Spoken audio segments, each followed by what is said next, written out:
हाँ जी, कोई बड़े बैक टू बैक मैचेस हुए हैं। इंडिया का हुआ है साउथ अफ्रीका के साथ, उसके अलावा ऑस्ट्रेलिया का हुआ है श्रीलंका के साथ, और उधर टेस्ट मैच भी बड़ा ज़बरदस्त किस्म का हुआ जो कि इंग्लैंड और न्यूजीलैंड का था। लेकिन सबसे पहले बात कर लेंगे हम इंडिया और साउथ अफ्रीका का जो मैच हुआ जो कि थर्ड T20 था। इंडिया तो गुस्सा ही कर गया, भाई ऐसे को करता है मेहमानों के साथ। उन बेचारों को जो है वो अपने एक तो घर में बुलाया आप लोगों ने, उसके बाद उसके हाथ पाँव बात उनको चपेड़े मारी आप लोगों ने, ऑल आउट कर दिया T20 के अंदर। मतलब T20 के अंदर ऑल आउट करना कोई छोटी मोटी बात तो नहीं होती। खैर बेहतर है कि इंडिया जो है ये मैच जीत गया, क्योंकि अब सीरीज के अंदर कोई जान आ चुकी है, वरना सीरीज जो है वो कल ही खत्म हो जानी थी। तो अब हो गया ये कि 2 मैचेस जो है साउथ अफ्रीका जीते और 1 मैच इंडिया जीते, और 5 मैचेस की T20 सीरीज है, तो उसको इंटरेस्टिंग बनाने के लिए इनका जीतना बहुत ज़्यादा जरूरी था। खैर मैच के शुरू के अंदर जो इंडियन ओपनर्स उन्होंने क्या बेहतरीन किस्म की बैटिंग की। जो 2 ओपनर्स उनके आए हैं, ईशान किशन और ऋतुराज, इन दोनों ने मिलकर जो है 50 रन भी मारे हैं। और ईशान किशन के बारे में बात करना चाहूंगा कि बड़ी बेहतरीन किस्म की इसने एक और इनिंग्स खेली। जो पहला T20 था उसके अंदर भी बड़ी अच्छी इनिंग्स इसने खेली थी, उसके अंदर भी 50 मारे थे, इसके अंदर फिर 50 मारे हैं। और क्या कोई कमाल शॉट सेंस बंदे के पास। खैर मैच के शुरू में जो पहले 10 ओवर से उसके अंदर 100 रन थे, और ये लग रहा था कि इंडिया कम से कम 220-230 रन तो फिर बनाएगा। लेकिन बाद में साउथ अफ्रीका वालों ने ऐसा पकड़ा इनको कि इनको 179 के ऊपर ही जो है वो रोक दी। और उसके अंदर भी जो मेरा पांडु दोस्त है उसने बहुत ही जोर लगाया।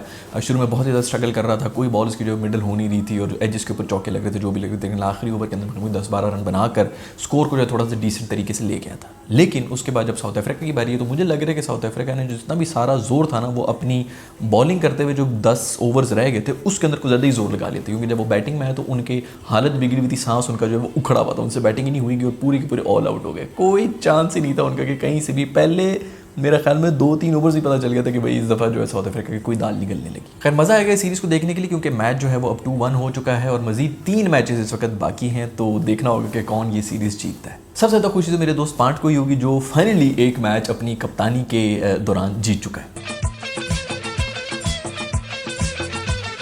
खैर अब बात करेंगे इंग्लैंड और न्यूजीलैंड की। मैं अपनी पिछली वीडियो के अंदर ही बात कर रहा था कि बहुत ही मुश्किल है, मैंने तो कभी नहीं देखा कि बगैर बारिश के इंग्लैंड के अंदर कोई भी मैच हो वो ड्रॉ हो रहा, और शायद ये वाला टेस्ट मैच ड्रॉ की तरफ चला जाएगा, लेकिन ऐसा हुआ कोई नहीं। मैं हमें 299 का टारगेट दिया था न्यूजीलैंड ने इंग्लैंड को आखिरी दिन में चेस करने के लिए, और ये लग रहा था कि यार बहुत ही ज़बरदस्त उनका कॉन्टेस्ट होगा बैट एंड बॉल के बीच में, और फंसा के जो है पता नहीं कौन जीतेगा और ये हो जाएगा वो हो जाएगा। कहीं से भी कोई कॉम्पिटिशन हुआ ही नहीं है। इंग्लैंड ने जो हालत की है न्यूजीलैंड की, बेस्टो और स्टोक्स ने जो इनिंग्स खेली है, जो बेस्टो था वो तो मेरा ख्याल में ऐसे कोई पर्सनल हो गया था कीवीज के साथ, जैसे उसकी पत्नी कमेटी लेके भाग गई थी कोई कीवी आंटी। उसने को बंदे ने आके शॉट्स के लिए पहले जो 50 रन थे वो उसने 50 बॉल्स के ऊपर बनाए थे, और अगले जो 50 रन से जो उसने सेंचुरी की थी वो उसने 25 बॉल्स के ऊपर बना दी थी। मतलब बिल्कुल ही पागल हो चुका था। और दुनिया का इतना बेहतरीन किस्म का फास्ट बॉलिंग अटैक था न्यूजीलैंड का, उसको इस किस्म की ट्रीटमेंट देना।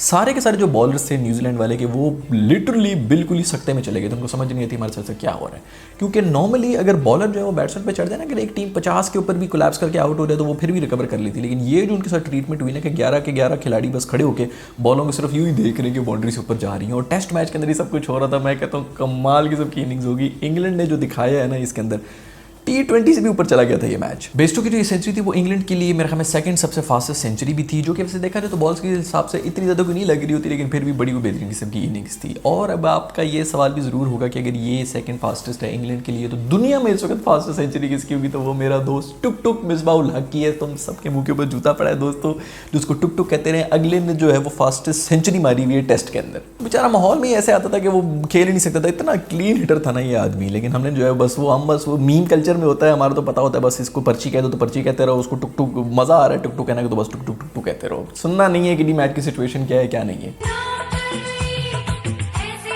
खैर दूसरी तरफ और भी न्यूज़ है जिसके अंदर मेरे अक्कू की भी एक न्यूज़ बाहर आ रही है, जिसके अंदर वो ये कह रहे हैं कि उनका करियर जो है वो मिकी आर्थर और विकी भाई वो जब मैनेजमेंट पे थे, कोच थे, तो उन्होंने बर्बाद कर दिया था। और वैसे तो मैं अपने अक्कू दोस्त का बड़ा अच्छा दोस्त हूँ और हमेशा से मैं उसको सपोर्ट भी करता रहा, और मुझे लगता है कि उसके अंदर बहुत टैलेंट भी था ये वो। लेकिन यार मेरे दोस्त, मेरा ख्याल में आपका करियर जिसने ख़राब किया ना वो आप खुद दिए हैं। आपको जितने चांसेस मिले थे आपको कुछ ना कुछ तो कर ही लेना चाहिए था। हर वक्त आप यही रो रहे थे मुझे टॉप ऑर्डर पे भेजो। भाई तुम जिस पोजीशन पे पहले तुम उसके अंदर तो परफॉर्म कर लो ना, बाद में देख लेना कि टॉप ऑर्डर पे आने के नीचे आना है।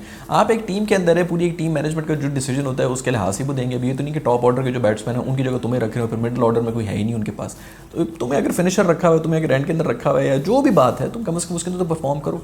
सवाए गेम के हमारे प्लेयर्स हैं, बाकी हर चीज़ के ऊपर गौर करना होता है। वैसे इसको तो मैं हमें बदवा लगी है मेरे बाबू की, तुमने उसको जूते नहीं दी थी ना। उससे जिक्र किया हुआ है कि मेरा एक कज़न था जो कि क्रिकेट खेला करता था और मैंने उससे जूते मांग ली तो उसने कहा था दफ़ा हो जा। और वो कज़न या ये था या फिर कमरान अकमल था, लेकिन चलो खैर जो भी था बदवा तो लगी। अभी वो कहाँ और आप लोग कहाँ। खैर जहाँ तक मुझे याद पड़ता है जब मिकी और विकी होते थे टीम के अंदर, तो तब भी मैं वीडियोस बना के ये कहा करता था कि यार ये दोनों बिल्कुल भी प्लेयर्स के लिए अच्छे नहीं हैं, क्योंकि ये लोग खुद सुपरस्टार्स बने हुए होते हैं। इनके दिमाग में जो है वो यही होता है कि हम सुपरस्टार हैं, ये प्लेयर के हैं। जब तक आप प्लेयर्स को सुपरस्टार्स नहीं बनाएंगे इस किस्म की ब्रीड्स आएगी। और जब से ये लोग टीम का हिस्सा नहीं है तो तब से आप लोग देख रहे हैं कि प्लेयर्स कैसे सुपरस्टार्स बन रहे हैं, उनको ब्रांड डील्स मिल रही हैं, उनको क्या कुछ नहीं मिल रहा। वो परफॉर्मेंस भी इसीलिए कर रहे हैं क्योंकि उनको नजर आ रहा है कि अगर हम परफॉर्म करेंगे तो हमारा फायदा है। क्राउड जो है वो इन्हीं से इंस्पिरेशन ले रहा है, यंग बच्चे जो हैं वो इन्हीं प्लेयर्स को देखकर क्रिकेट खेलने की कोशिश कर रहे हैं। खैर अक्कू भाई के इस बयान के ऊपर मिकी ने भी जवाब दे दिया और उन्होंने कहा कि बेटा तुम ना शीशे में देखो, तुम शीशे में तुम्हें नजर आ जाएगा कि कौन रिस्पॉन्सिबल है तुम्हारे करियर को खत्म करने के लिए। लेकिन मुझे पूरा यकीन है अक्कू ने शीशे में जब देखा होगा ना तो उसने किसी कोने के ऊपर ये मिकी की एक पासपोर्ट साइज पिक्चर भी लगाई होगी, उसी को देखा होगा उसने। खैर यार पिछली वीडियो के अंदर हम ये भी बात कर रहे थे कि इम्मी जिस किस्म की रन पे जा रहा है और जितने उससे स्कोर्स बनाए हैं सीरीज़ के अंदर, वो कहीं ना कहीं ओडीआई रैंकिंग के अंदर नंबर 2 के ऊपर ना आ जाए। और यार वो आ चुका है। मतलब ये क्या है, कोई रेयर साइट है कि पाकिस्तान के 2 बैट्समैन नंबर 1 और नंबर 2 के ऊपर हैं ओडीआई रैंकिंग के अंदर। मुझे नहीं याद पड़ता कि मैंने अपनी ज़िंदगी में ऐसा कभी भी देखा हो। और जो ओडीआई की स्टोरी है मेरे ख्याल में वही T20 की भी स्टोरी, क्योंकि T20 के ऊपर भी जो नंबर 1 और नंबर 2 बैटर हैं वो पाकिस्तानी ही हैं, यानी कि बाबर और रिजवान।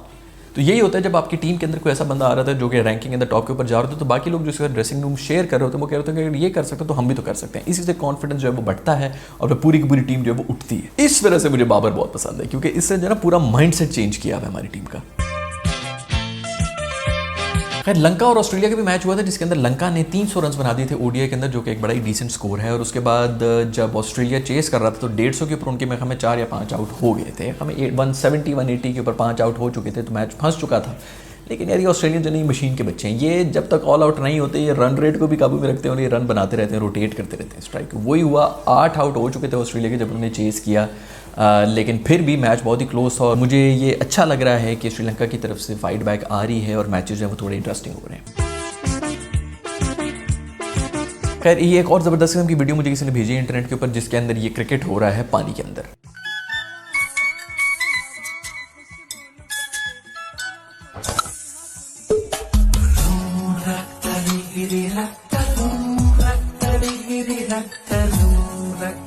ये वैसे वीडियो जो है वो हमारे इंग्लिश क्रिकेट बोर्ड जो है उसको दिखानी चाहिए, क्योंकि वहाँ पे जो भी मैचेस होते हैं वो इसी तरह पानी के अंदर ही हो रहे होते हैं। हर वक्त तो वहाँ पे बारिश हो रही होती है, तो मेरे ख्याल में ये एक ऑफिशियली वेन्यू बना देने चाहिए इंग्लैंड के अंदर जहाँ पे मैचेस हुआ करें। खैर मुझे उम्मीद है कि आज की एपिसोड आपको ज़रूर पसंद आई होगी। अगर ऐसा है तो लाइक के बटन को ज़रूर छू लें और अभी तक अगर आपने सब्सक्राइब नहीं किया तो यहाँ पर मैं अपनी पीले रंग के शक्ल वाला गोलू दे रहा हूँ, इसको छू लें और सब्सक्राइब कर लें। I will see you in the next video, bye.